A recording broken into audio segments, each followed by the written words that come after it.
The next guy I'm going to discuss is Ethan Hindler.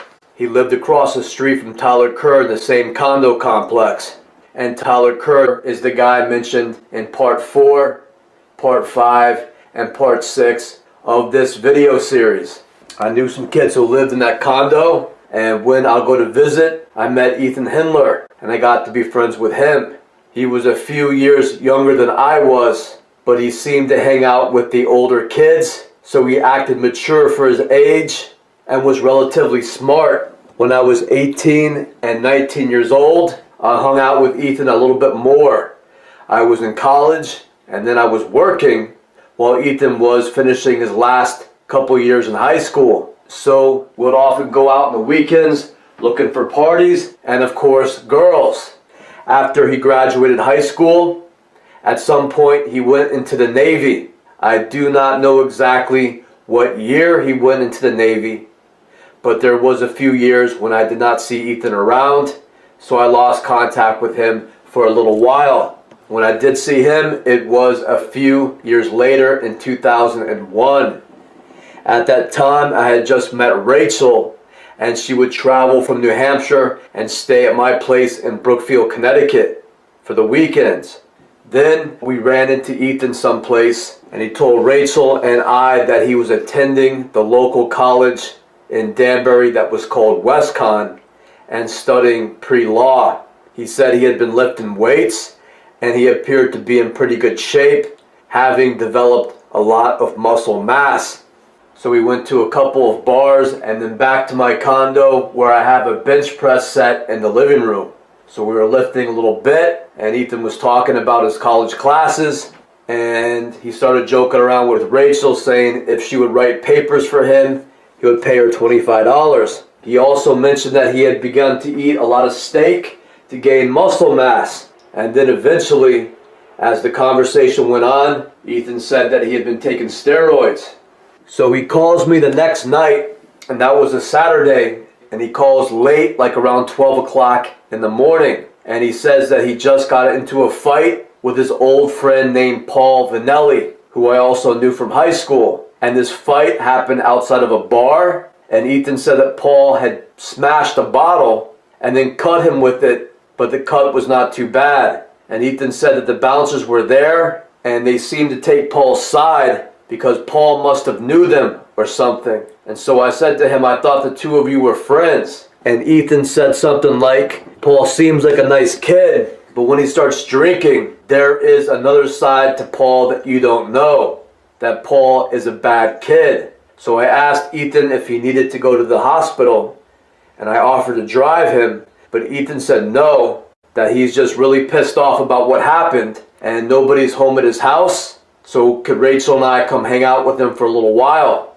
So when we got there, I see that he is cut in his hand a little bit, but it does not look too bad. And then we drive back over to my condo, and I ask him the details on what happened. And from his story, it seems like the bouncers kind of escalated a fight instead of trying to prevent it, and then allowed Paul to attack him with a bottle. And then they failed to make sure Ethan had proper medical attention. So Ethan did not say this outright, but it seemed that he wanted for me and him to go confront Paul Vanelli together. He kind of hinted that.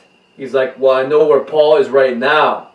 I feel like going back there when his boys ain't around. He was boys with the bouncers. So I feel like rolling up on him when his boys ain't around, because I know where he is right now. And I said, well, you're kind of drunk now. And I don't know about you, but I can't fight very well when I'm drunk. So if I were you, I would just wait until another time so that you don't wind up in jail. You're lucky that they didn't call the cops on you after they jumped you. So instead of going to confront Paul, I decided to handle the situation in a different way. I called up the bar where this happened, and I asked to speak to a manager. So I get this lady on the phone, and I told her what happened, and she put me on hold for a minute. She came back, she told me that she had heard of an altercation happening outside the bar, and the bouncers were involved, but they had all gone home, so she was not familiar with all the details. So I said that maybe she should interview the bouncers tomorrow, and consider writing something like an accident report because someone was injured at her premises and her employees witnessed this event and failed to act properly, and that could lead to a lawsuit. So after the phone call, Ethan seemed kind of nervous and embarrassed, as if he did not expect me to react in the way that I did. I think that he wanted me to go drive him to where this kid is and to start another fight. So at that point, he seemed embarrassed and he didn't know what to say, and he kind of wanted to go back to his own condo. So I drove him back over there where he was quiet for most of the ride, and that was it. So I see Ethan a few more times over the next few years, but he's one of the guys that I seem to lose touch with. So many years go by, and in the year 2013, I am living in Derby, Connecticut by myself, and I drive to Brookfield once in a while to help Tyler Kerr with video production. So Ethan lives in the same condo complex as Tyler. He lives right across the street. So Ethan is standing outside one day when I go to visit Tyler, and so I park the car and I walk over and say hello, and Ethan looks a lot skinnier and he has to walk with a cane and he does not seem very healthy. And Ethan tells me that he is no longer in law school and he is on disability because he has gotten sick, and he rolls up his pants leg and shows me what looks like a huge scar on his leg, on his calf. And he says that the scar is from a rare flesh-eating disease. And the doctor says that he probably got it from the gym where he was working out. So that explanation seems kind of strange, but I really don't know what to say about it. So I tell Ethan a little bit about what I've been doing. I tell him that I spent a long time writing a book and it finally got published that year. I told them that I got separated from Rachel and our 2 daughters, and they live up in New Hampshire with her parents now. And I say that for the past several years, I've been making videos about things like secret societies, government conspiracies, and mind control. And lately, it has been very hard to find work. And I would not be surprised if I had been put on something like a Patriot Watch list, which is a list of people the government puts you on if they do not like your political beliefs or they don't like what you're doing on the internet. Because I tell them, lately I have had a lot of problems with my computer, my phone, and finding work. So I don't want to say much more than that, because I know that if you start talking too much about these things, you end up sounding a little bit obsessed and paranoid. So I changed the subject and ask him if he wants to go take a drive. So we drive over to a pizza joint to get something to eat, and then we drive around a lake while talking about people that we know. So we drive back to the condo complex, and I tell him that it was good to see him, but I had made plans with Tyler because I am helping him with some videos for his website. So Ethan writes down my phone number, and when he gets out of the car, he says quickly, "I know what you're going through, and it sucks." So at that point, I walk across the street to get Tyler. So Ethan goes on to call me throughout the summer of 2013, and we hang out every week or so. Some days Ethan goes with Tyler, and when we go on video shoots, we record Tyler doing his readings, and they also record me doing interviews about the book I wrote called Leech Mob. I had given them both a copy of the book and asked them to interview me to help publicize the book. When I would drive up, Ethan Hindler would be standing in front of his condo, smoking a cigarette. Almost every time I went over there, I would bump into Ethan, and he would always make it a point to walk over and talk to me. And Ethan began to look extremely bad. He looked psychotic. He looked unhealthy. And he looked like he had a serious drug problem. So Ethan Hindler would make it an exhibit just what type of drug problem he had. And he would walk around with something that looked like a medicine bowl and a grinding dowel. And he would put Oxycontins and Xanax and whatever other drugs he had on him into the bowl. And he would grind it into a powder. and then snort it out of the bowl. And he would do this everywhere he went. He would often want to tag along with me and Tyler when we had plans to go shoot a YouTube video. And Ethan would use drugs in this fashion every time. He would do that in the front seat of your car. He would do that hanging out at your house. He would do that in the parks. He would do that wherever he went. He made it a public display that that was how he used his drugs. He would also act unusual, as if he wanted to disrupt these video shoots. To give you an example, I was doing an interview for the book I wrote. I asked Tyler to interview me with a few questions concerning the new book I wrote. So Ethan had the camera, and Tyler acted like the interviewer. And Ethan would not point the camera at me, and he continuously acted like he was losing interest, and the camera would begin to fall and point at the ground.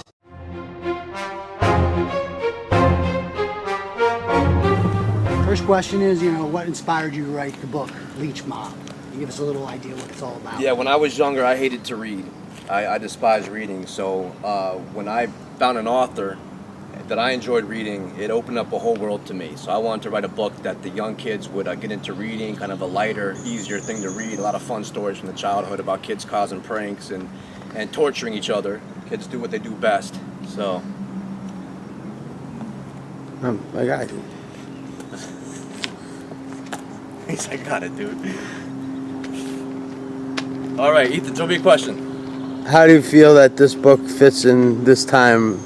Like, how you were saying sensitive of, our country. Yeah, you were just saying right before about you said there's a girl that was a date rape victim. Down in Ohio. I didn't hear about that, but then there's, and this other bullying is a big topic now, and all these are issues that are covered in the book.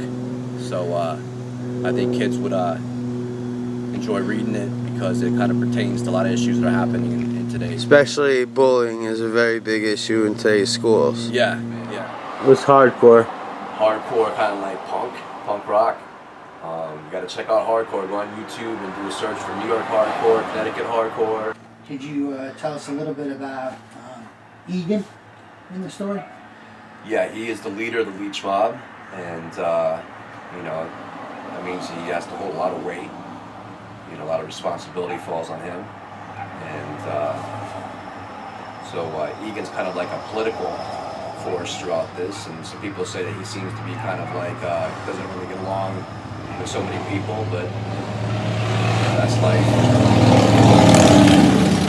oftentimes that's the personality of the leader. They have to kind of stand out and be a little bit standoffish, So How about the character Violet? Violet. Yes, Violet. Yes, yeah. Everyone loves Violet. Violet is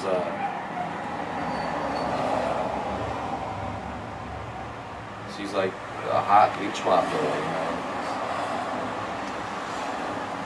You can't ever forget Violet. If you know Violet, you can't ever forget Violet.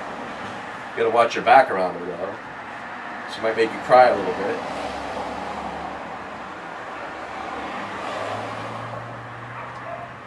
What about the character Flip? Flip is a funny kid. He just basically. So these interviews took about 3 to 5 minutes each, and Ethan could not seem to find the willpower to hold the camera up for 3 or 4 minutes while the interview was taking place. And when you would ask him to raise the camera up, it was like it was a big joke to him. He was also known to clear his throat and spit on the ground while we were trying to conduct a video. So that is not the best background noise if you're trying to do a professional video. Brooklyn. A skip through Brooklyn. No. Shadow waiters. No. Cast new light hell's on that old in flight deck? surroundings. Sorry. That's not cool. This is why we don't bring them on shoots. Are you doing it on purpose, bro? You get this mischievous look in your face like you're doing everything on purpose. Bro, I just went through that door, that was it. Record him a little bit so you can use this on. I am, dude. He's gonna be freaking Admiral E, man. Ethan, just please. It's 2 minutes, bro. It's 2 minutes. I didn't say anything. It's just, And then we need to have more discussions with Ethan. Will you do a video with you in it or no? what do you mean, what type of video? A talk show. Yeah, So- I'll do. All right, cool. So please, just do me a favor. Just don't spit and freaking guzzle water in the background, bro. 'Cause everything gets heard through here, all right? Sorry. Thank you. Apologize, Levi.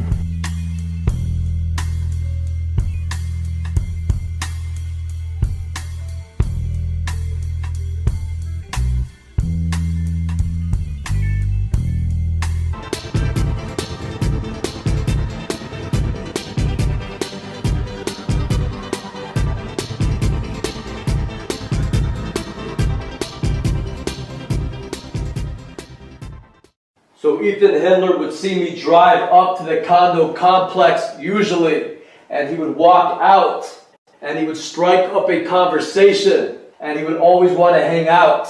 As you will hear, he complained about harassment from his neighbor, harassment from the cops, harassment from the EMTs or emergency medical technicians. You are going to hear how Ethan acted paranoid around the post office and around the condominium complex. But since this video has been removed due to a privacy complaint that is most likely Ethan Hindler, I am no longer going to give him the benefit of the doubt. All of his behavior seems to be something like an act, and where Ethan Hindler will act like he's somebody who is going through the same type of problems that I am concerning harassment by an unknown organization that may have something to do with a secret society or the U.S. military. So around this time, I noticed that Ethan would often act unusual and that he seemed to get very paranoid at times. For example, we drove to the post office in Brookfield one day so I could mail something, and when we got there, Ethan says, "Wait, we can't go in here." And I said something like, "What are you talking about? I have to go mail something." And when we get inside of the post office and we walk up to the counter, the lady working there makes a gesture as if she is subconsciously waving us away while she is dealing with other customers. And Ethan gets very scared again and says, "I can't be in here," and he walks out. So when we get back to the condo, he says if you ever want to bring your daughters here, they could go swimming up at our pool. And I said, "I never really saw your condominium's pool before. Let's go walk over and take a look at it." So as we walk up and are approaching the pool, there's this young dorky kid sitting there, and he looks like he's a lifeguard or a pool monitor. And as we get closer, he gestures with his arm like he is waving us away. And again, Ethan appears to get scared, and he says, "We can't go over there now, I'm sorry." And he starts to turn to walk away. So I say to him, "Don't worry about that kid, Ethan." So we continue walking up to the pool's fence, where we hang out for a minute or two, and then we walk back to his condo.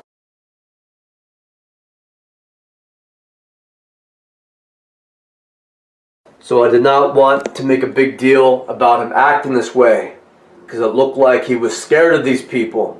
So instead of preaching to him or embarrassing him, I just made little comments like this and tried to set the example to ignore them. Obviously, by seeing his behavior, I got the feeling that Ethan was also being harassed, but he was becoming extremely paranoid to the point that he was following their directions. As the weeks went on, Ethan seemed to relax more and did not act as paranoid as he did when we first started hanging out. And around this time, he told me a story about what happened to him, I guess, in the last year or two.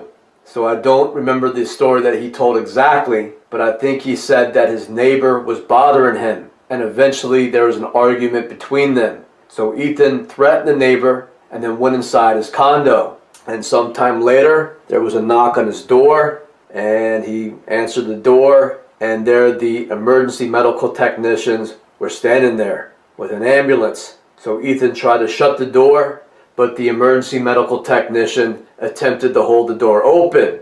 So Ethan used his strength to slam the door shut, and he may have hit the EMT with the door in the process. So he says that they must have called the cops, who showed up, and Ethan did not know what to do, and he panicked, and he opened the back window in his room, and it was 1 story up, and he jumped out of the window, injuring himself. So Ethan was then arrested and taken to the hospital.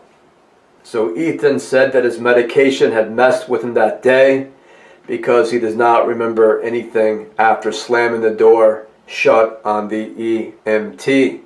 So I said something like, that all sounds like harassment to me, from the neighbor bothering you to the EMT showing up and trying to hold the door open. If that ever happens again, just don't answer the door. Act like you're not there. I think eventually they will leave. And he said that he wasn't thinking so well because his medication was messing with him that day. So at the time, I really thought that Ethan was being honest about all these things that he was saying. And I guessed that Ethan was being harassed by the same type of people who were harassing me. But since the time of the original recording, I have given it a lot of thought, especially when the video was removed. And I now consider that Ethan was putting on an act. This was an act to win my trust. This was an act to have some of the same type of stories that I was telling him. And I guess this is an old tactic, and that tactic is good cop versus bad cop. So Ethan was playing the role of the guy that you could trust. He played the role of the good cop. He would tell you that he had been in the military, he had been in the Navy, but he would often complain about it. He would complain about some of the experiences that he went through. And so since the military is involved in all these mind control games focused on psychological warfare, I'm sure that they use the technique of good cop, bad cop too. I'm going to talk more about the relationship between Ethan Hindler and Paul Vanelli. So Paul went on to play the role of the bad guy. So they will come up with key players, some which act like they support you and are trying to help you, while others will play the role of the bad guy. So it seems that this is what these two were doing. So the next clip has to do with what happened in 2013. Once again, Ethan would see my car, or he would see me pull up at the condominium complex, and he would always walk out and want to hang out. So during the summer of 2013, I had been looking for a job, but the job market in Derby seemed to be very slim. There were only 1 or 2 jobs listed in the paper every day.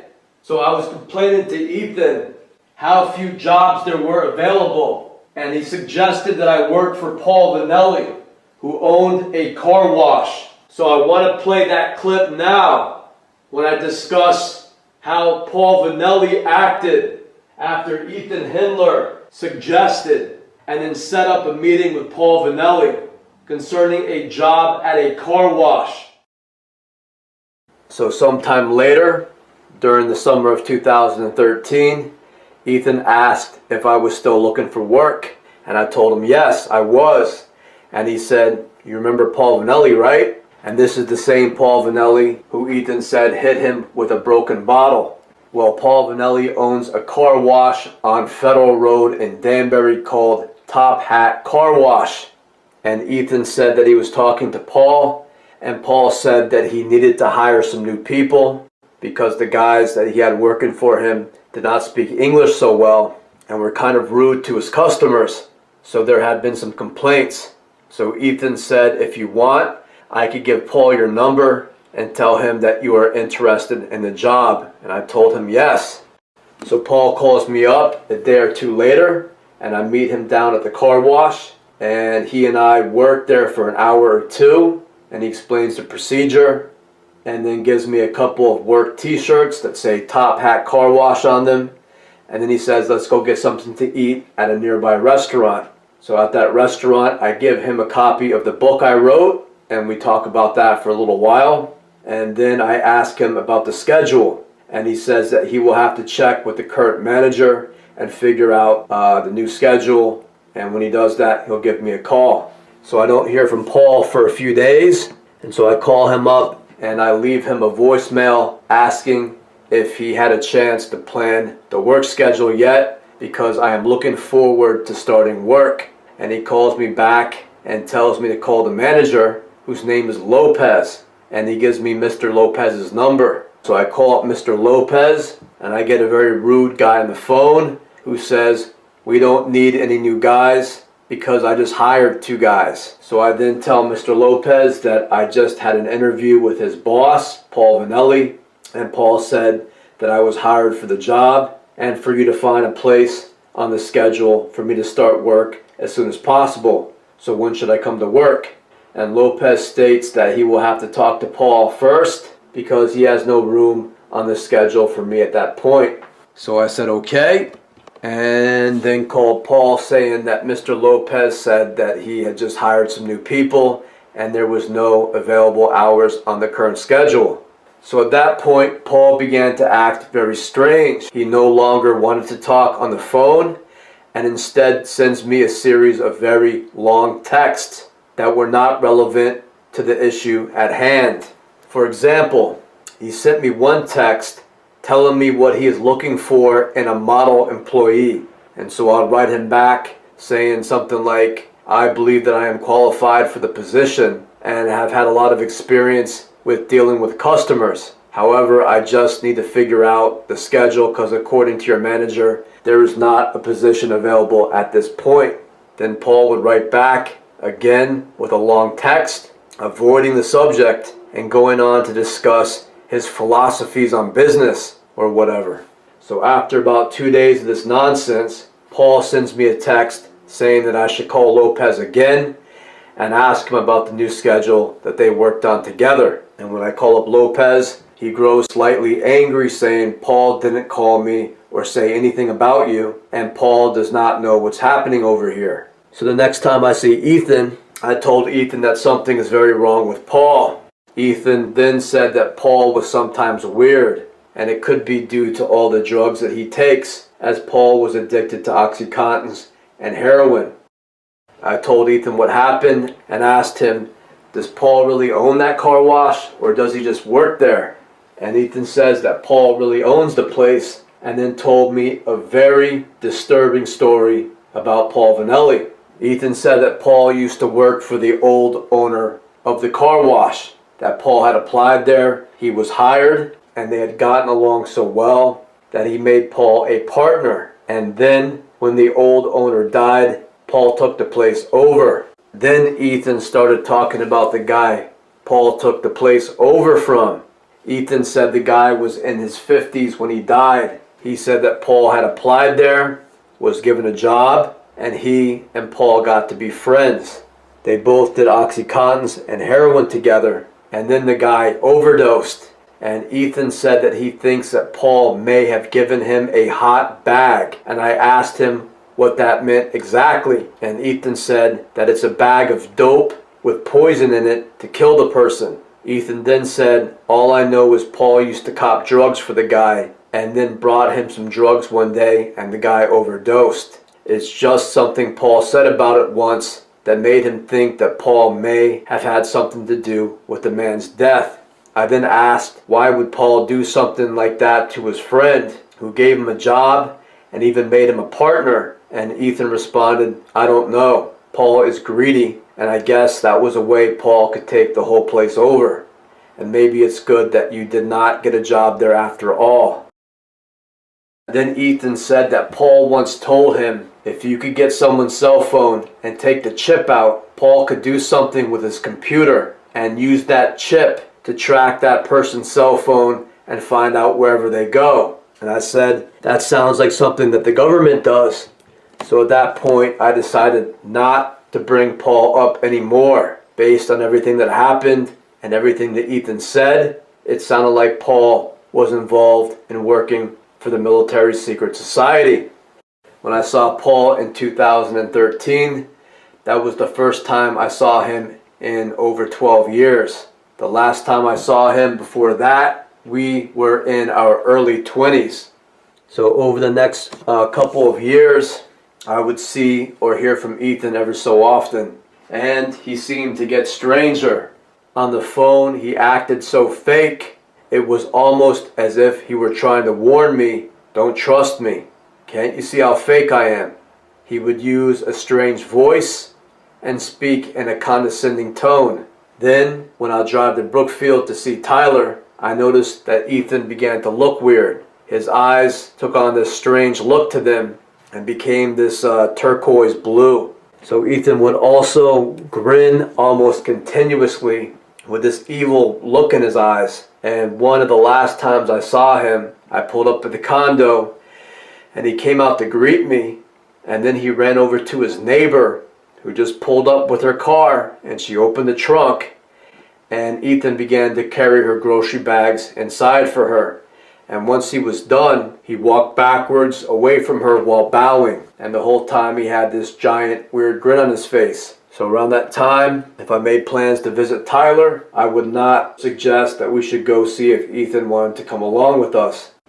So this is the one photograph I have of Ethan Hindler. He gave it to me when we were younger. I guess this is in a limo going to his senior prom.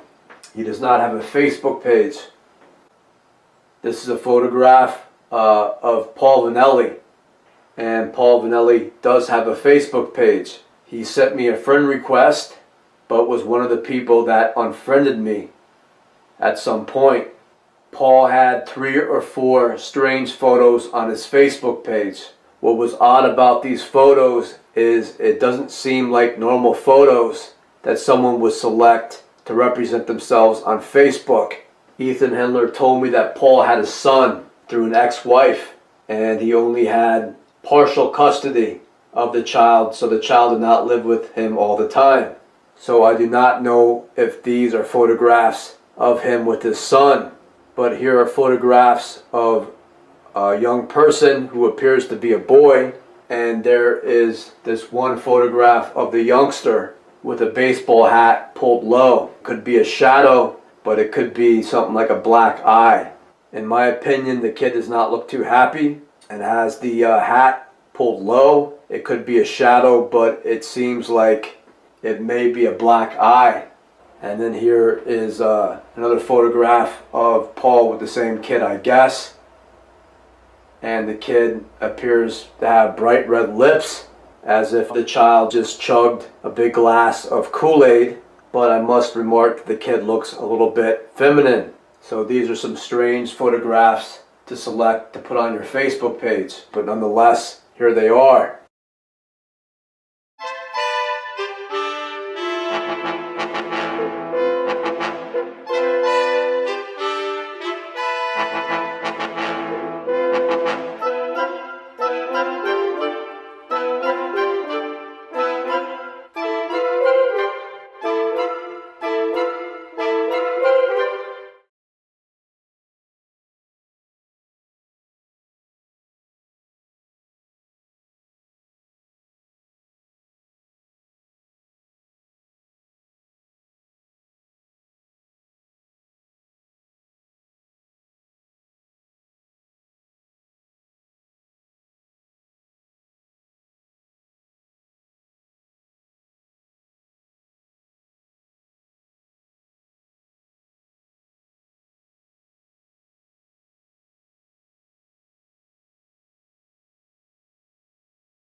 So I looked at both Ivan Becker's and Erica Foder's Facebook pages and looked at the photographs of their 2 sons. And I saw that they had this photograph of their older son. So here is their older son. So the odd thing is is that I saw this same kid, what looks like the same kid, on a guy named Paul Vanelli's Facebook page.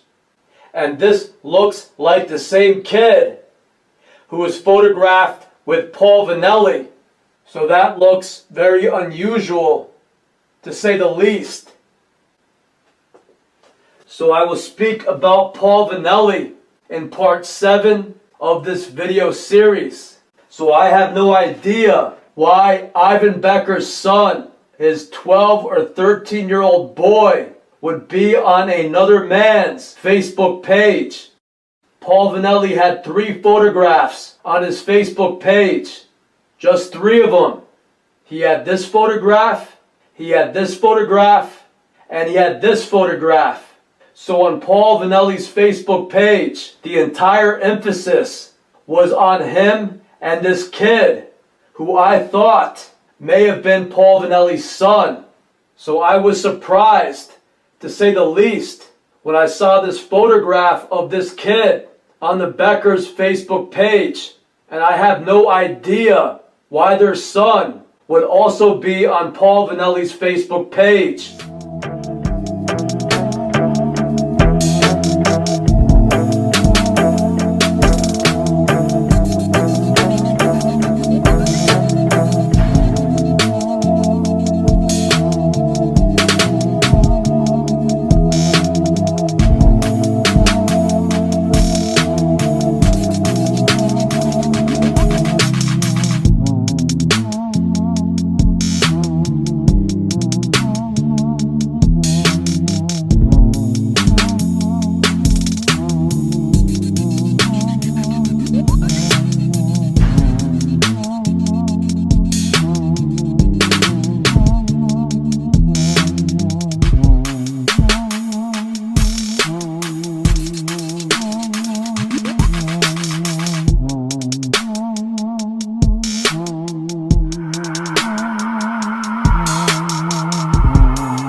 I recently thought back if there was anything else that I could think about Ethan Hindler that belonged in this video series. And I remembered one night, and this was in 1997 or 98, and I was about 21 or 22 years old. So Ethan may have been about 18, and it highlights the true nature of Ethan Hindler and how he acts when he gets around his normal buddies. He took on quite a different personality one night when Ethan Hindler called me up and asked me to drive over and meet him, Paul Vanelli, and a couple more of his friends. So I'll play that clip right now. I must have been just about 21 or 22. So I was living with my girlfriend named Kim. And it was around 1997 or 1998. And Ethan calls me up about 8 o'clock at night on a Saturday. And it's him, Paul Vanelli, and a guy named Mike I cannot remember Mike's last name, but they say they've been partying since Friday night, and they want to go out and get some more beer. And he says that he's over at a guy named Bosco's house. I forget his last name, but his first name was Bosco. And Bosco's dad was from Yugoslavia. And I remember Ethan saying something strange about Bosco's dad. And I think he said that Bosco's dad was in the Yugoslavian military. And he was part of some exchange program with the U.S. military. I think he even said that Bosco's dad was something like a spy out of Yugoslavia. So they called me up, and it was a little bit later at night. It was like a Saturday night around 8 o'clock. And they said they had beers, and they were hanging out at Bosco's mother's condo.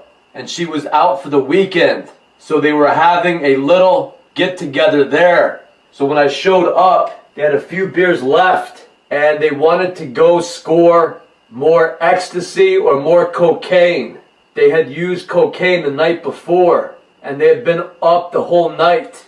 And now it was Saturday night, and they had a little bit of money left, and they wanted to know how much money I had. And I told them I have $5 or $10. And they said, well, let's go out, and I'm going to try to round up some more money, and we could get some more beer and some more E or Coke. So everybody wanted to go, except for Paul Vanelli. Paul Vanelli said he was partied out and he was tired and he wanted to just crash. He didn't want to go with us, but I wanted some more beer and maybe some E, so I decided to go with them. So Bosco was driving and Ethan was in the front seat and Mike and I were in the back seat. And as soon as they get on the road, Bosco begins driving at a very fast rate of speed. And they begin to do something unusual. They begin to pull into every gas station and store and fast food place and kind of tear through the parking lot looking around for people that they may know. And if they saw somebody from the high school, some other young person that they knew, Ethan and Bosco would kind of pull up to them real quick, and Ethan will start yelling out the window. A couple of times he acted like he was going to jump the kid that he knew. A couple of times he just shouted out the window. And a couple of times he said something like, drive by, give me your cash, give me your money, fool, give me your cash. And the kids acted like they were shocked or scared at this group of people driving up real quick. And then Ethan kind of extending his arm out the window and start yelling at them, yo, give me your money, give me what you have. And then the kid would turn around kind of scared or kind of shocked. And then Ethan would start laughing and say, we got you bad. But all jokes aside, do you have like $1 or $2? We're almost out of gas. We're going to run out of gas. And the amazing thing is that they ran into like 10 or 15 kids that they knew. And once again, they were pulling into grocery stores, fast food places, gas stations, and they were looking around for kids that they knew, where they would do these play stick-ups, and then kind of shock the kids, and then ask the kids for some change or for some money. So I thought it was kind of funny. But then Ethan began to start yelling at people on the street. They drove into Danbury and began driving down Main Street, and Ethan began yelling out of the window at random people on the street. And a lot of these people were older. One looked like a couple that was walking back from the grocery store. They were carrying like bags of food. And Ethan scared the hell out of those people by yelling at them. And then they saw a woman who I guess was in her 40s. And she kind of looked like a hippie. And she was kind of dressed in baggy, beat up clothes. Like she was down on her luck. So Ethan said, pull over to her. And he began to yell out the window, asking her for sexual favors. He began to use profanity and demand oral sex from her. And he was using a very bizarre voice as he did it. So it sounded like he wasn't serious, but he was still using vulgar terms and asking the lady for oral sex. And she kept on saying, no, I don't do that, but I need a ride across town. Is it okay if you guys give me a ride across town? So the lady was a little crazy to want to get into the car. with Ethan talking to her like that. So anyway, they said, yeah, go ahead, get in. And Ethan continued to talk in a very demeaning and filthy way to her. And I tried to tell Ethan to shut up. I said, Ethan, don't talk that way anymore. It was funny at first, it's not funny anymore. And the lady looked at me and I was just like, don't pay attention to him, he's just joking around. He had too much to drink. So we dropped her off across town. And then Ethan began to yell at everybody we saw on the sidewalks in the same way. So that became his new thing, to yell out the window about oral sex to anyone that we drove past. Men, women, it didn't matter. He would yell out the window with a very unusual, idiotic voice, demanding oral sex. And both Bosco, who was driving, and Mike also thought it was a lot of fun. They also thought it was pretty funny what Ethan was doing. And they were also doing it a little bit. Not as much as Ethan, but they were doing it a little bit too. So it began to get a little embarrassing. And he wouldn't listen to me when I told him that you're going to get us pulled over. You are going to get us arrested. One of these people are going to call the cops on us. So why don't you chill out with that? And he would say, oh, just bite me. Oh, you're no fun. Oh, you're turning into an old man. This is why I don't hang out with you anymore. And he'll go back to yelling out the window. So at that point, we pulled into the diner. So as we drove into the diner, there was a young guy and his girlfriend walking in. And they looked about my age.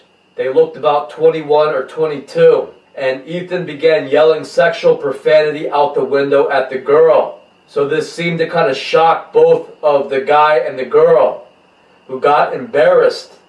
And they wouldn't look over, and they were just walking in the diner.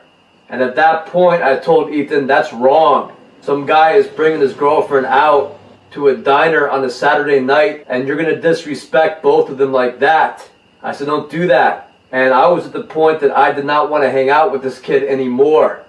I think that was the first time I hung out with him in about a year.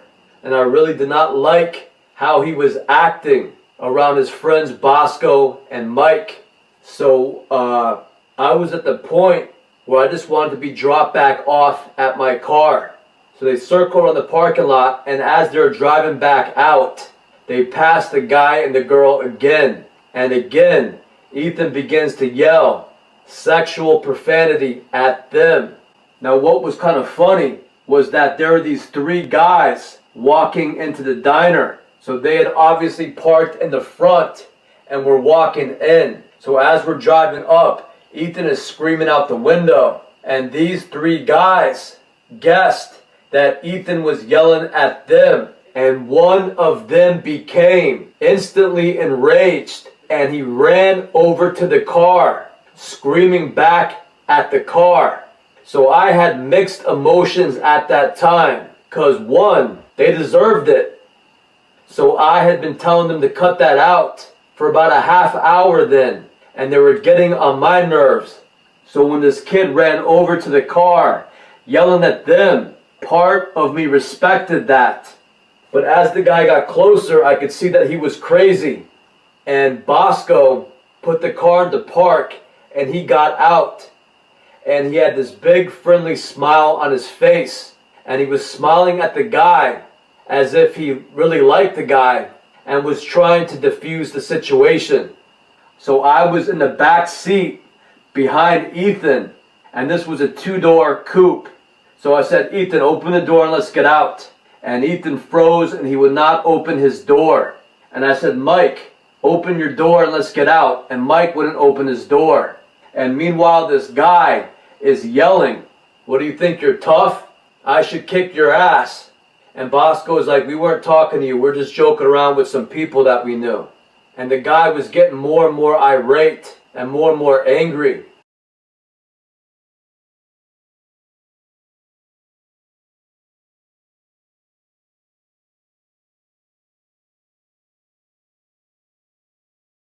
And I said, Ethan, get out of the car, open the door.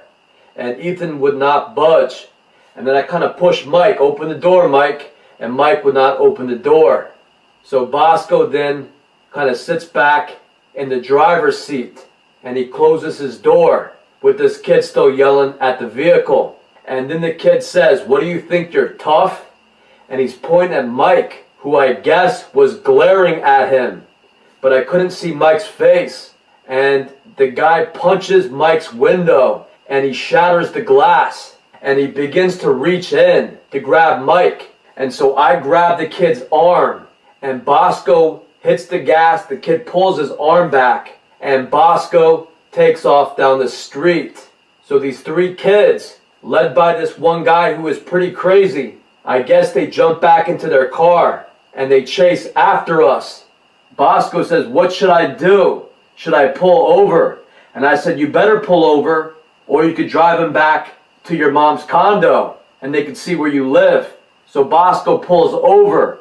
And once again, I say, "Open the door to Ethan." And the kid must have ran up and he shatters my window. And as soon as he shatters my window, Bosco takes off. Now, what I think that the kid had was, it's like a metal peg that is used to break windows. Because the way he hit the window, it didn't look like he hit it too hard. And the glass shattered. So I think what he had in his hand was something that was used to break windows. A device used to break windows. So as soon as we pulled over, the kid jumped out of his car and he ran right over to my window, shattered the window, and Bosco hit the gas again and took off. And for some reason, they stopped chasing us. So once again, I had mixed feelings about what happened. Part of me did not like that dude breaking Bosco's windows. So when you go out with your friends, you kind of feel obligated to stand by your friends, no matter what they do. But it was a big conflict of interest when your friends start acting like that. When your friends go around intimidating people, starting with kids that they know, and it's kind of like a prank, and then it going on and on until they're yelling profanity at anybody on the street, and then they're verbally attacking a nice young couple going into a diner and yelling sexual profanity at them. I did not feel any sort of loyalty to the kids that I was hanging out with when they started acting like that. So part of me said that they got what they deserved. And all three of them acted as if they enjoyed doing this. So Bosco didn't try to shut Ethan up or say, "I'm going to drop you off if you keep it up." And he was kind of promoting Ethan's behavior. And so was Mike. So this is how kids like this could get you into a fight. So chances are, if Ethan got out of the car and I stepped up, I would be the only guy fighting three guys. And I wouldn't be surprised if Ethan, Bosco, and Mike just stood there and wouldn't do much. So that was the last time I saw Ethan for quite a few years. Alright, the last thing I want to do in part 7 is play this video clip. And this video was recorded at Williams Park in Brookfield, Connecticut in November of 2013. And it was my idea to do a video about UFOs. So we went up to Williams Park, which is basically a network of hiking trails. And they lead out to a field. And it was in this field where my ex-wife Rachel, my brother Chris, and I witnessed a few UFOs, what looked like spacecraft, up in the sky. So in 2013, Tyler Kerr, Ethan Hindler, and I went up to that location and we recorded a discussion that we were having about UFOs. So I got some video of Ethan and where he wasn't really taking the interview that serious. And at the time I thought he was joking, like trying to play the devil's advocate. But when you look back at what he was saying, it kind of stands out that Ethan really likes the official establishment report about all sorts of issues, including UFOs and the John F. Kennedy assassination. If any of you have ever watched a documentary put on the TV by the establishment media and find that it is kind of fake. It isn't well researched, and they make a lot of statements that sound like they're fake. This is exactly how Ethan Hindler sounded. This is how he liked to sound. It was like he was making a point to show everybody that he really wanted to stand on the side of the establishment and disregard any report of UFOs and any information about all the inconsistencies and discrepancies in the official report by the government and by the media concerning the JFK assassination. So I'll roll that clip now.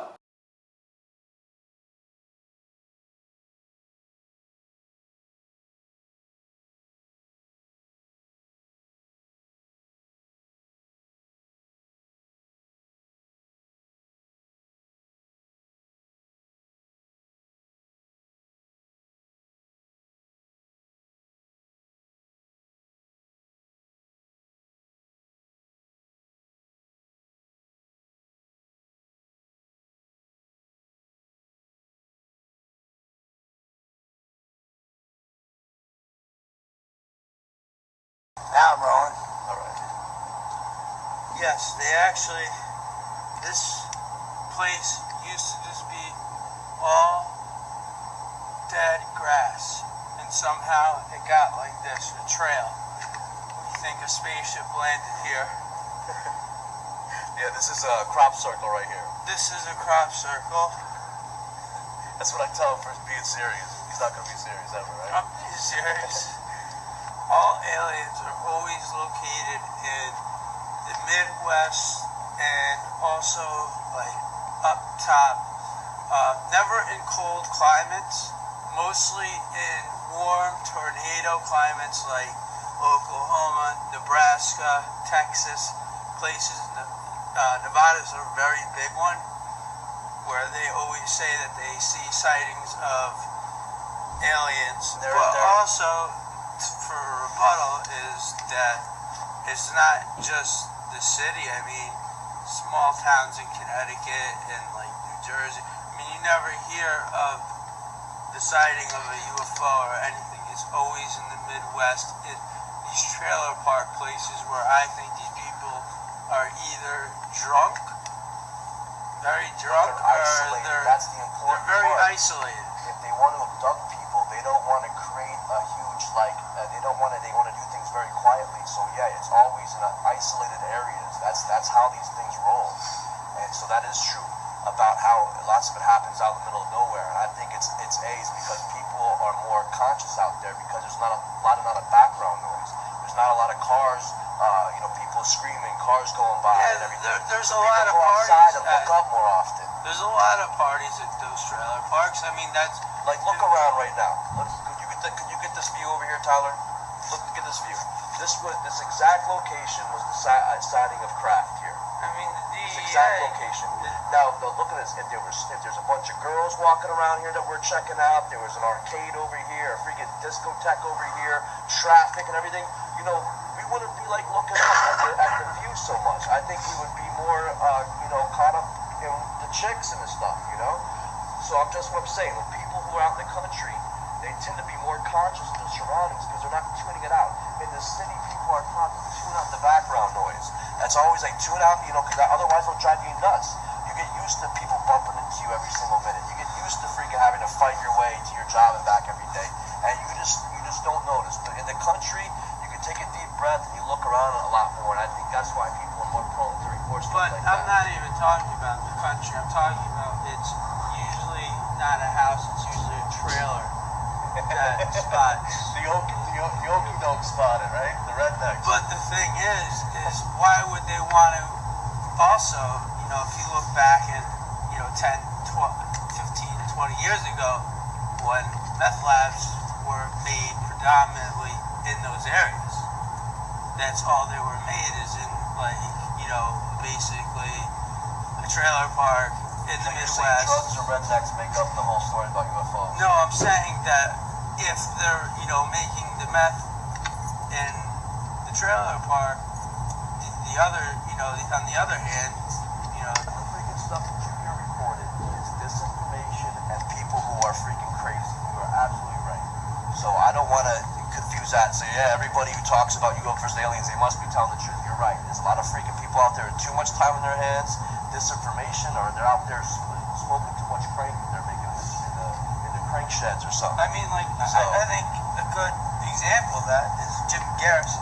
Jim Garrison was the prosecutor from Louisiana that went down and thought that there was the man in the bush with the JFK. And at the end, you know, he got so crazy with this conspiracy of JFK that basically he said that one of the shots was an ice bullet that lodged into Kennedy's throat. That's how crazy Jim Garrison got, the prosecutor from Louisiana. So you don't even like Garrison? But if you look at the Warren Commission, I mean, the Supreme Court, Warren did so much for women's rights. I mean, abortion. Wow, this guy, let me tell you, man, But, you're you know, a spin doctor, dude. It's Oswald. It was just Oswald who made the shot, and it wasn't that great of a shot. It was a lucky shot. The gun was a great. People thought the gun was a piece of crap, but it was actually a great gun. And that's why it went through. It lodged through Kennedy's neck and went out and hit. What's his face? The governor of Texas's hand or whatever it hit. But it's kind of ironic, I think, that Bobby and JFK's wife had something to do with it because of a lot of stuff. Russia had nothing to do with it. That was the problem. We were coming to great terms with Russia. JFK and Khrushchev, whatever his name is, were getting along.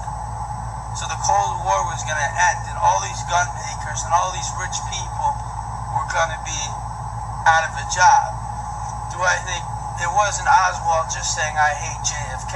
There was a lot of shit behind Oswald, and there still is. And there was a lot of stuff behind Bobby, because Bobby knows a lot. Bobby knew a lot of stuff. And Bobby's one true love was Marilyn Monroe. Well, Bobby liked her too? Bob liked her more. He loved her. He loved her more than his wife. His wife knew that she could never compete with Bobby, with Marilyn Monroe. Well, what happened to Marilyn? She died too, right? She died because supposedly she was on uppers and downers. She would take a lot of uppers to get up in the morning and a lot of downers to go to sleep. So, do I believe that, you know, that she OD'd on herself? Absolutely not. I think the autopsy back then, anything could have been written. The DEA wasn't established until the late 70s. So, you know, the medical coroner could have put anything down. Well said. So stop it for 1 second here. You can trust well said. But yeah, this location right here in about 2007, 2008, we saw that. We saw those craft in the sky there. I mean, you know what? In all honesty, I was just thinking, just remembering a few aircraft carriers. Say that Let me again? tell you, when those Start over. What? Start over. Yeah. You know, there could be aliens, because I've been on a few aircraft carriers, and at night, you cannot, and you're on the flight deck, you cannot see your hand. Your hand, I'm talking about, in front of you. That's how dark it's lit. So, could there be airstrips that are like that? Possibly. There could be somewhere where they're landing. I mean, Well, yeah, just to say, it could, I mean, it is possible. are you religious though? Yes, I'm Catholic. Well, so everybody, this is the strange parts. People don't want to believe in aliens or extraterrestrials, but according to their own religion, your religion, being Catholic, they talk about angels and demons. Yeah. So that's coming out of centuries ago. So it's just a different century. They have different names for it. Like today, when we're getting more advanced scientifically and we have explanations for it, we're not going to call them demons anymore. We'll call them aliens or extraterrestrials. You know. Yeah. All right, let's come for a second. Because that's how technology gets built. That's how the internet got founded. You know what I mean? Like, we need fucking some type of new technology. Well, we're fucking going through the shitter, dude. Here is Peter Facinelli in the spring of 2016, first at Fuller Elementary School and then at Wheelock Park, both in Keene, New Hampshire.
Of course, Peter Facinelli displays a different personality when he is on television or on stage, where he portrays an outgoing and positive individual who likes to joke around.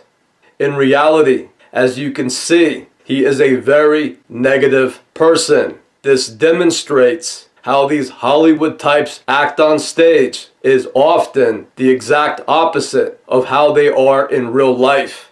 Very often, these Hollywood military establishment people are victims of sexual abuse, satanic ritual abuse, and MK Ultra mind control, and have severe psychological problems. If you noticed, Peter Facinelli, also known as Ethan Hindler, is basically a clone of Tom Cruise. His whole appearance has been adopted from Tom Cruise. This was done through the military's MK Ultra program, which uses radio frequency technology to connect two people together, a handler who is Tom Cruise and his subject who is Peter Facinelli. And Peter Facinelli will then not only imitate but essentially become the person or personality known as Tom Cruise. Peter Facinelli may also be related to Tom Cruise, which means that they are both related to Michael Aquino, a satanic cult leader who was involved in mind control programs through the U.S. military. See the in-depth documentary entitled Michael Aquino, Satanic Cult Leader for more information. Last, it is highly probable that Michael Aquino also plays a role in the Church of Scientology. As everybody has heard, Tom Cruise is a member of the Church of Scientology, which has been accused of practicing mind control on its members. And having Tom Cruise state that he is a member of Scientology is like having the world's most famous actor advertise your product, or in this case, your church. So Scientology is very important to the military media establishment. Scientology has a certain process known as auditing, which has been described by some of its past members as having to tell their handler everything that has happened to them, including their most private memories, which are then used against them in their ongoing mind control. What is not openly exposed is that the Church of Scientology is a cult that functions with the British and US military's MK Ultra program, which uses radio frequency technology to invade a person's mind, to mentally and emotionally abuse them and commit a form of psychological torture. Those who easily succumb to the methods of the mind control program are promoted within their organization, and those who attempt to resist the programming are then considered failures and are then threatened and attacked by the group through harassment, radio frequency torture, and directed energy weapons. This seems to be the only interest for the inner group, consisting of the world's most wealthy actors and politicians. They go to great lengths and take great pride in finding new members, some who are easy to program, while others will become targets of the inner group who will attempt to destabilize their lives and kill them. Over the ages, the military has found that it is best to combine these mind control tactics through a religious cult that acts like a god-like authority, which most people will be intimidated of and succumb to, and hence they will often attribute what is happening to them as a religious experience, when in fact they are being subjected to MK Ultra mind control.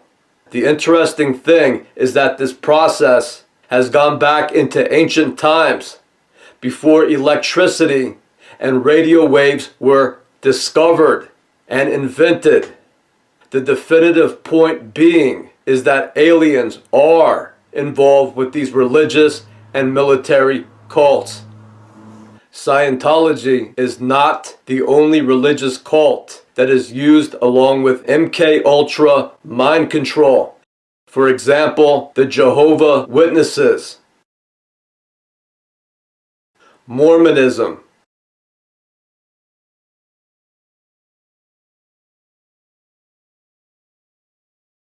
Freemasonry,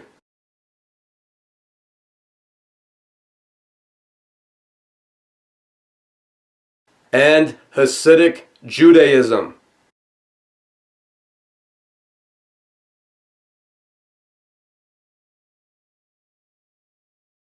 This next section is entitled Death Breath. I have noticed two people in my life have what I will refer to as death breath. And it just so happens that they are related and are believed to be brother and sister.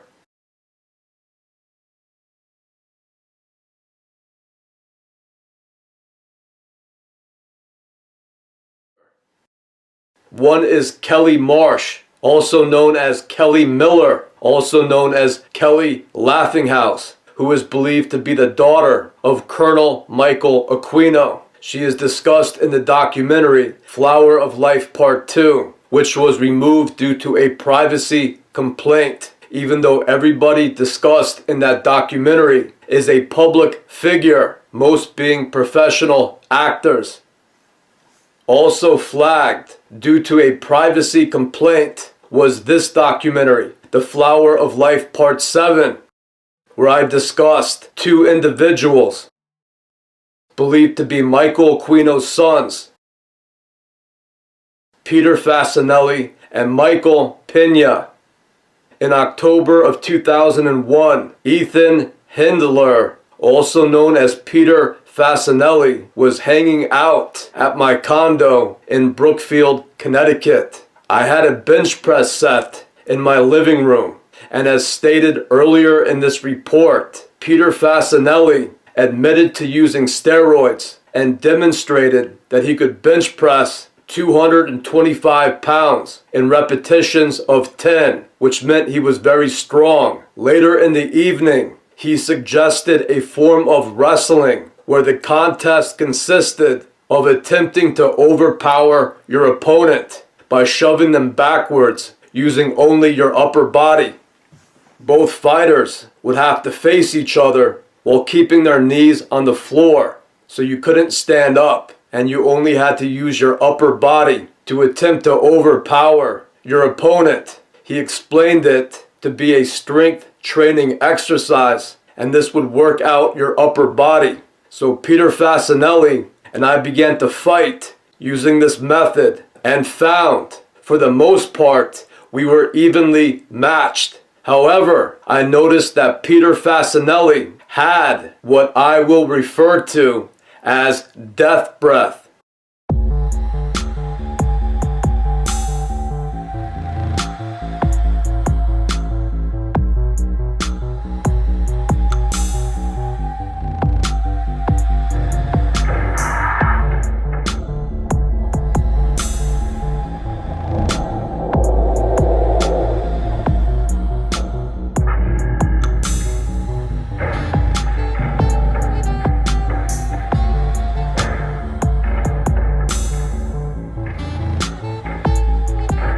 I noticed that Peter Facinelli had what I will refer to as death breath, where his breath smelled as if it had decomposing flesh on it.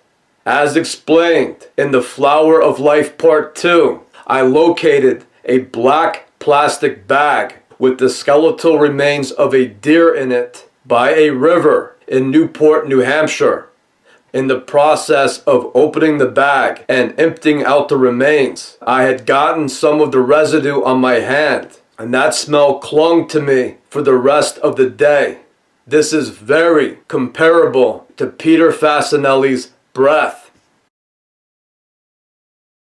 I would like to remind everybody that Peter Facinelli seems to be the protege of Tom Cruise, who is one of the most successful and powerful actors in Hollywood, who now acts as a producer. And they both act under the same actor name of Peter Facinelli. Tom Cruise, born in 1962, is believed to have acted as Carlisle Cullen in the 2008 film Twilight.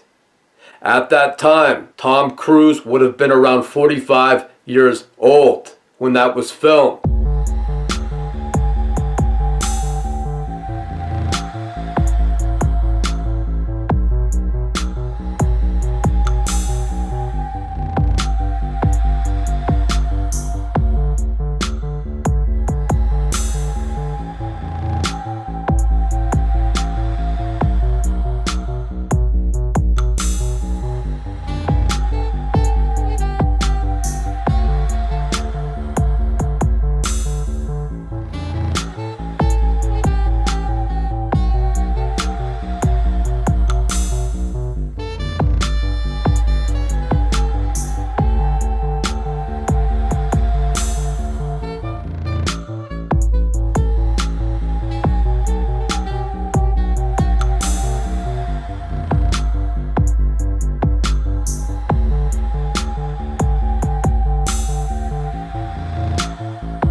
Peter Facinelli is listed on the internet as being born in 1973. However, identified as Ethan Hindler from Brookfield, Connecticut, he was born around 1979. Here is Peter Facinelli, also known as Ethan Hindler, in 2016, appearing to be around 37 years old. First, here he is at Fuller Elementary School.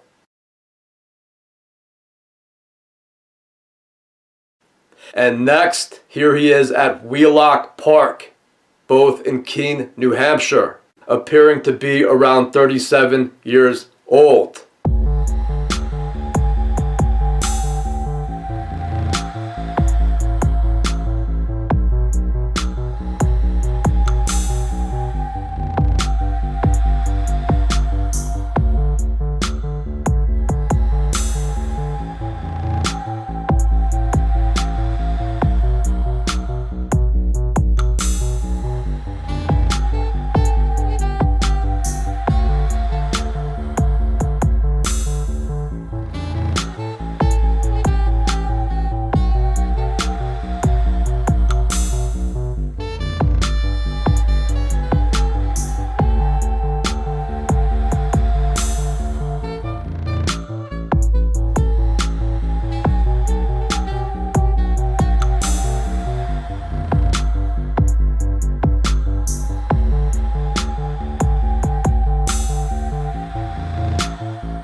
So I took a good look at this video of this individual shown here, and I recognized him to be a guy named Billy Gardella, who lived in Danbury, Connecticut, that I met around 1993.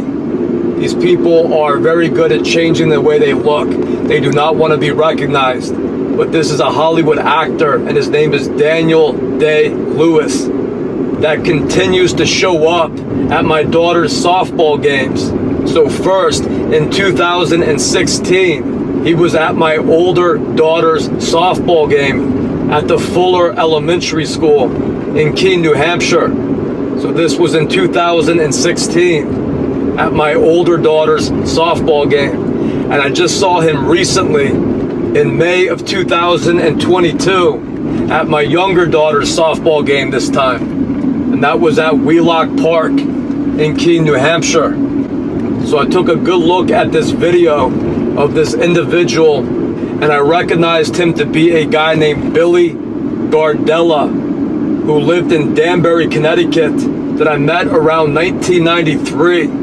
And Billy Gardella had a very bad reputation because they wanted to give him a reputation that the kids would be intimidated of. And what they said is that Billy Gardella lived in primarily a black neighborhood, and that Billy Gardella was crazy, and he would do crazy things and get into fights. But he started to take antipsychotic medication, and he calmed down. So he was a marijuana dealer, and at some point he moved with his family by the mall. And in my opinion, he acted like a low-class individual. He acted like a redneck. He had very little to say, and he was introduced by a couple of kids that I knew in the area, and I always took it for granted that he was around my age. He was around 17 or 18 in the early 90s, but the truth is that this individual was in his mid-30s when I met him. He hung out with kids that were 17, 18, and 19 years old, but he was something like 35 or 36 years old. Because as you can see, this person is also known as the actor Daniel Day-Lewis, who was born in 1957. So he was a marijuana dealer. So I would meet Bill Gardella from time to time, but I only hung out with him one time. And I went to a party on New Year's Eve. It was New Year's Eve going into 1996. And he showed up at this party, and he was real quiet. And it was a terrible party. It was just a bunch of random kids there who just looked like they were thrown together and didn't really know each other too well. They didn't look like a group of people that were used to hanging out or having a good time. And I remember I had a deck of playing cards, I had a deck of poker cards, and the whole night, as an icebreaker, I was playing blackjack or 21 with the different people at the party. And from what I remember, Bill Gardella was real quiet. And then for some reason, about 2 or 3 o'clock in the morning, we all leave together. And that was me, the person that I drove there named Ethan Hindler, Bill Gardella, and the person that drove him there named Joe. And we all decided to leave together. And we're walking out. And I said to Bill Gardella, it's all about the cards. I was intoxicated, and I was just rambling for the most part. And Bill Gardella turned around and hit me in the face with a glass bottle.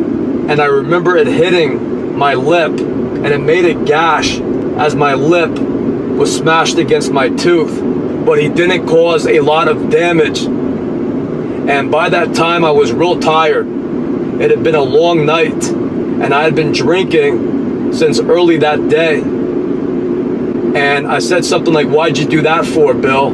And he said, well, I think you should know because of what you said. And I said, what did I say? And he said, it's all about the cars. And I said, it's all about the cards. And I held up the playing cards. And I started to get a little bit angry. And since he didn't want to fight anymore, and it didn't really hurt, him hitting me in the face with a bottle, and since I was already pretty tired, I didn't want to fight. I probably would have lost the fight anyway. And the reason I would have lost the fight anyway is because I was 19 years old.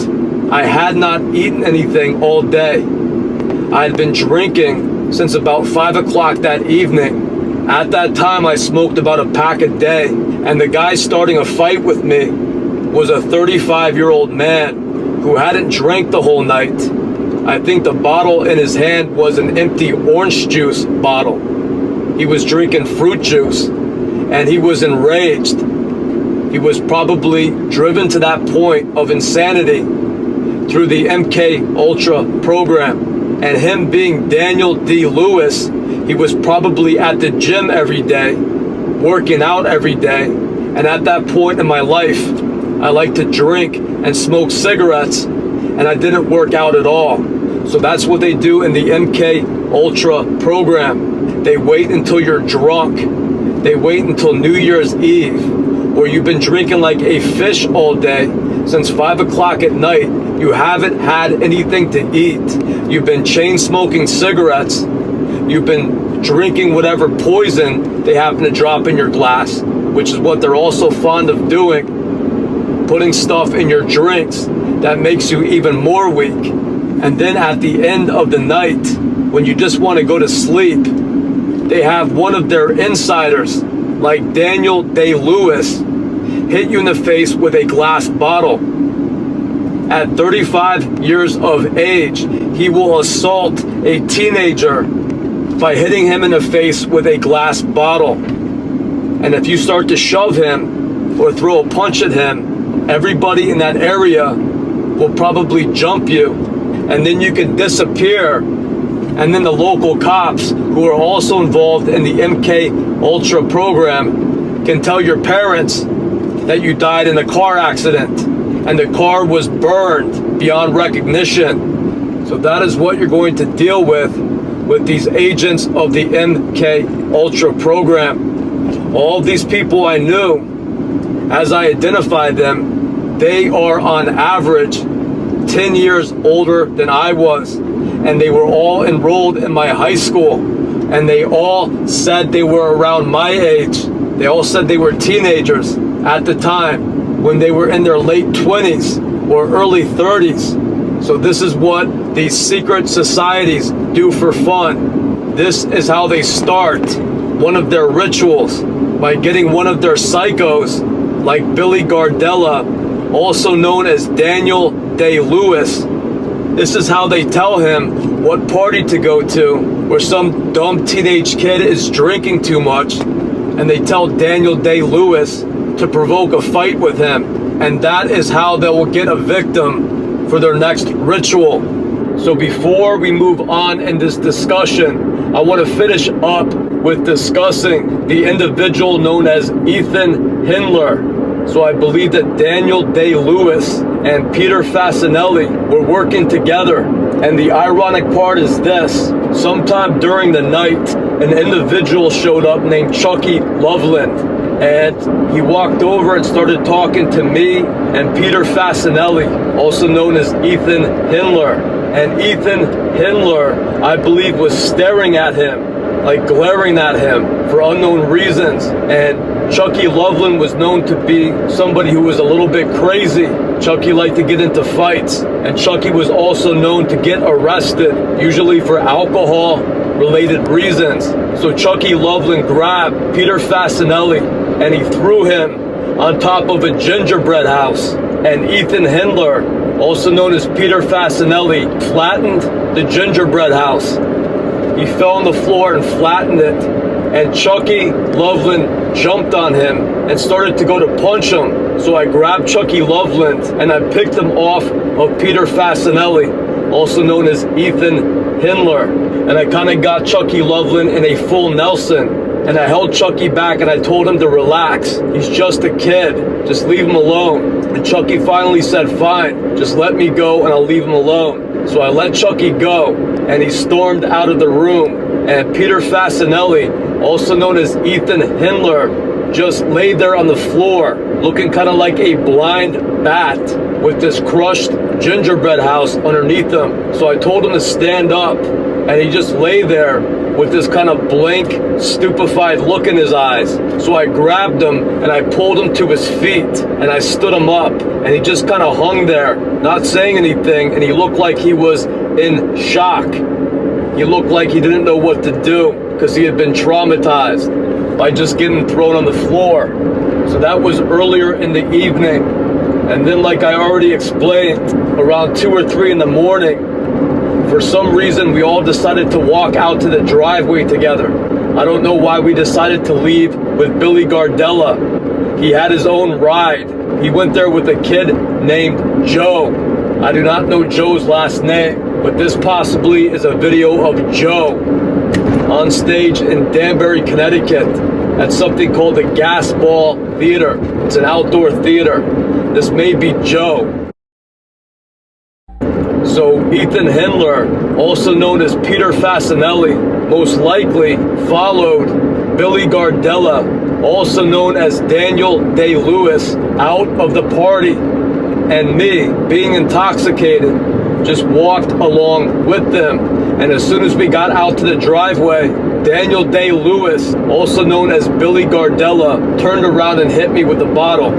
So I believe that that was a setup to walk out there. That was the time when they planned that Daniel Day-Lewis would attack me. So this guy named Ethan Hindler, who was supposedly my friend, was an agent of the MK Ultra program. So you could save one of these guys 1 second, and the next, they would set you up to get jumped. So I think it's pretty ironic that I would step in and stop Chucky Loveland from beating the hell out of Peter Facinelli. And then Peter Facinelli, also known as Ethan Hindler, would then set me up to get attacked by another agent of the MK Ultra program. So this is how these people are. This is how loyal they are as friends.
once you become friends with one of these guys, they'll get many different other celebrities to act as the same guy. So Ethan Hindler was also 3 or 4 other celebrities.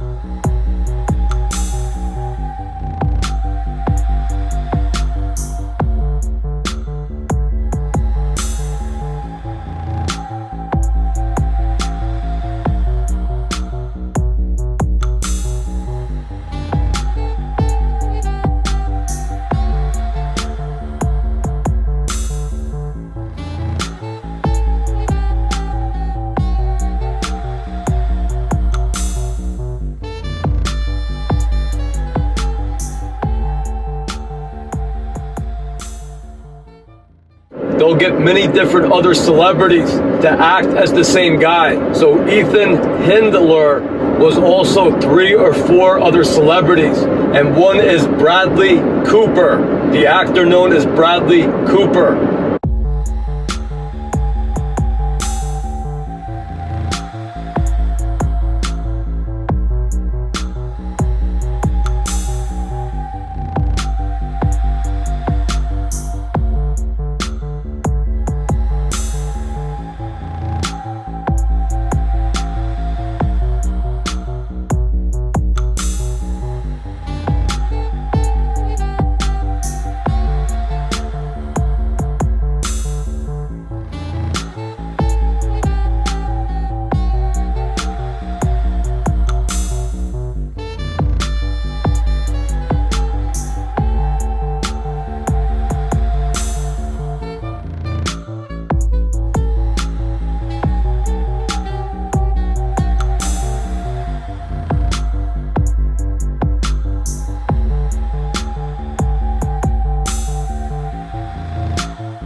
Another is Luke Radowski, who is something of an activist, and he is part of the We Are Change activist group. He also played Ethan Hindler.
Destroy me, censor me, delete this channel like they've done to many other individuals for far less. And if that wasn't enough, I'm sorry, I don't believe the government and Bill Gates, who are very strongly connected to Jeffrey. To see what this is, inappropriate language? There's a reason I've been saying hooey, fudge, malarkey, shooey, all these other words, again, all these words that are not inappropriate. Again, family-friendly show. Violence? No, and because we do, we get screwed over by Google, by Alphabet, by YouTube, and a lot of our content is heavily shadow banned, of course 100% demonetized and censored in many different ways. Then there is Peter Facinelli. So I believe it was Peter Facinelli that I drove to this party on New Year's Eve. And the last person that I am sure about that played Ethan Hindler was Flea from the Red Hot Chili Peppers band. And in the Brookfield, Connecticut area, Flea went by the name of Kevin Walsh.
Four different public figures who all represented themselves as Ethan Hindler.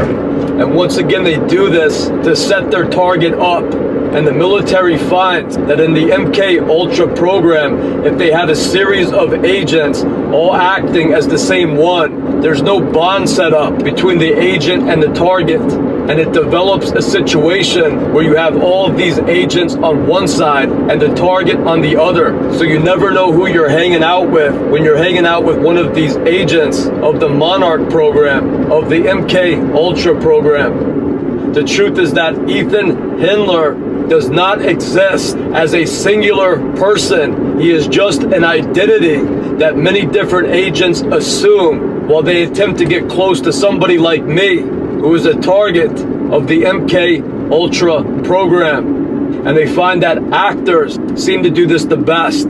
They seem to be the most natural in this type of undercover work.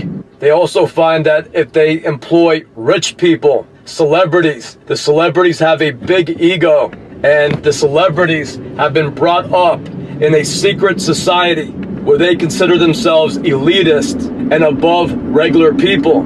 So if they get an opportunity to set a regular kid up to get attacked or killed through the MK Ultra program, through their secret society, they will love to attempt to do that. They will consider that an opportunity to get to know a regular, nice kid and then set them up to get attacked or killed. So that is what you're dealing with when you're dealing with these types of people. You're dealing with white-collar criminals. You're dealing with rich kids who have huge egos because they're celebrities, and they all work together to play the role of a regular citizen, the quote-unquote good buddy of some regular kid who has been placed on some list by the military, who has become a target. These are the people that are best at doing that.